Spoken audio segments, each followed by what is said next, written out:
চুনো মাছগুলোর সর্ষে আর সর্ষে বাটা নয়, পোস্ত বাটা দিয়ে আজকে একটু বেশি করবো। বেশি পোস্ত দিয়েছি, অল্প সর্ষে। তো আমি এখন শিলপাটায় বেটে পোস্ত বাটা হয়ে গেছে। মোরলা মাসে একই পদ্ধতিতে করব, যেমনভাবে আমি করি। পেঁয়াজ দিলাম একটা কাঁচা লঙ্কা, এর উপরে দিয়ে দিলাম মোরলা মাছ।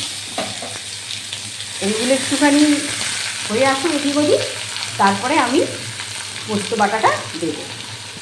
মাছগুলো এপাশটা হয়ে গেছে, সেই দিনেরকার মতন একইভাবেই করছি। রসুন বাটা দিয়ে দিলাম, হলুদ গুঁড়ো দিলাম, একটু লঙ্কার গুঁড়ো দিয়ে দিলাম। আগে তো পেঁয়াজ কুচি আর একটা লঙ্কা দিয়েই ছিলাম। এই যে বেশি লঙ্কা দেবো না, একটা লঙ্কাগুলো খুব ঝাল।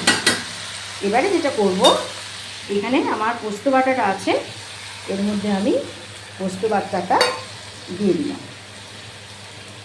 সেই সঙ্গে আর একটু জল লাগবে, কারণ মাছটা তো কাঁচা আছে, ভাজিনি, সেদ্ধ হবে, তাই জন্য দিয়ে দিলাম আর একটু জল দিয়ে ফ্লেমটা হাই ফ্লেমে দিয়ে দিলাম। আস্তে করে সব কিছু, রসুন পেঁয়াজ সব কিছু আস্তে করে মাখিয়ে একটুখানি এবার ঢাকা দিয়ে দেবো। জিনিসটা ওই যে আমাদের ছোটোবেলায় মাখিয়ে সব বসানো হতো না, সেই, কিন্তু মাছটাকে একটু তেলে নেড়ে নিলে ভালো হয়।